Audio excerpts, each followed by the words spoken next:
Hi, my name is KT with MCS. So I have a video for you guys on how to set up your M17 for defense. Let's check it out. So for defense, you want to be able to use an on-off valve so that way you can turn on your air quickly when you need to use it. You don't want your gun to be pressurized all the time. That means you're gonna ruin your seal. So you only want air to be turned on when you need it. The problem with adding an on-off valve to your standard guide is that the buttstock can't latch on. We have a replacement guide which you have to replace, and there you can able to kind of latch on your buttstock right there, so it doesn't move anymore. All right, so to turn on your air, there are two options. We have two different valve versions here. One version with a knob and the other one with a twist right here.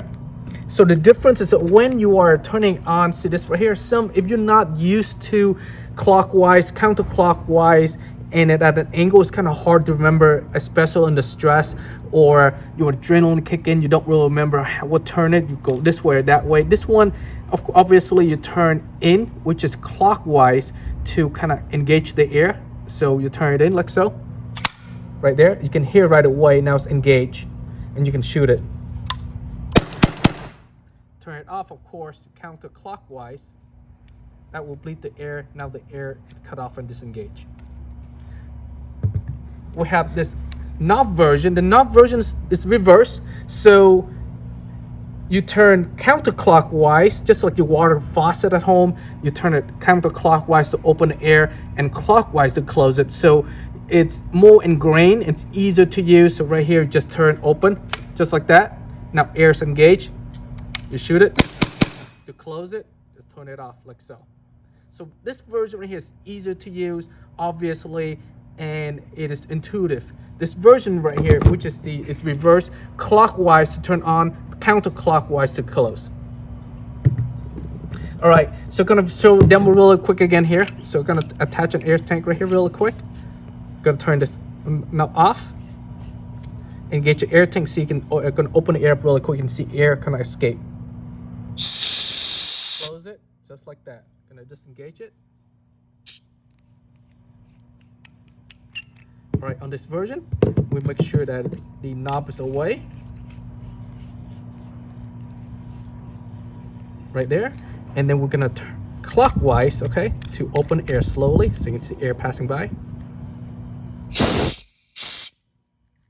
Just like that. One last thing to note, I really want to cover this to make sure you guys understand on both versions. So if you want to use this knob version, you can still use this guide that you can get, and you can use this knob or this valve on both versions. We also have this universal buttstock which doesn't use a guide.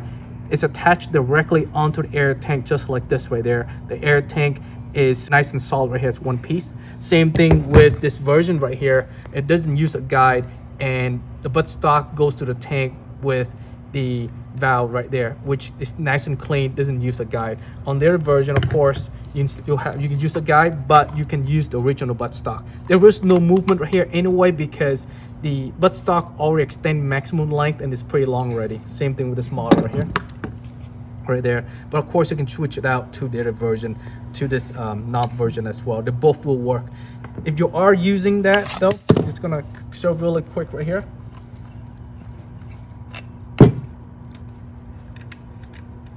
Keep in mind that valve has the gauge and the knob right there, so you're going to turn this in all the way down.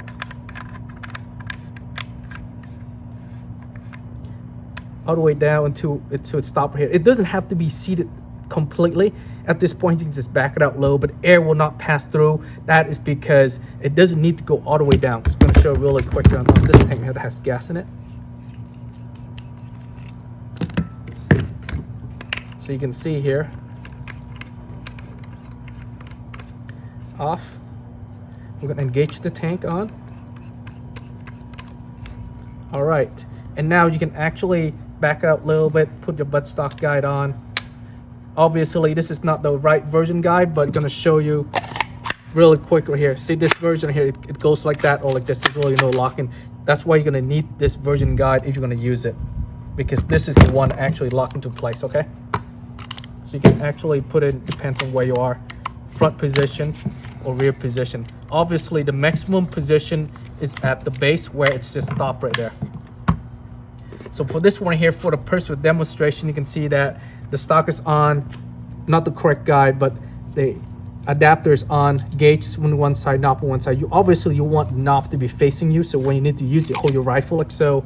You sit, you open it up, just like that, and fire. Were you done? Close it. And that's it. All right, guys, any question, comment, concern, visit the website, mcsus.com. Anyone can support you. Thanks for watching. Modern combat sports.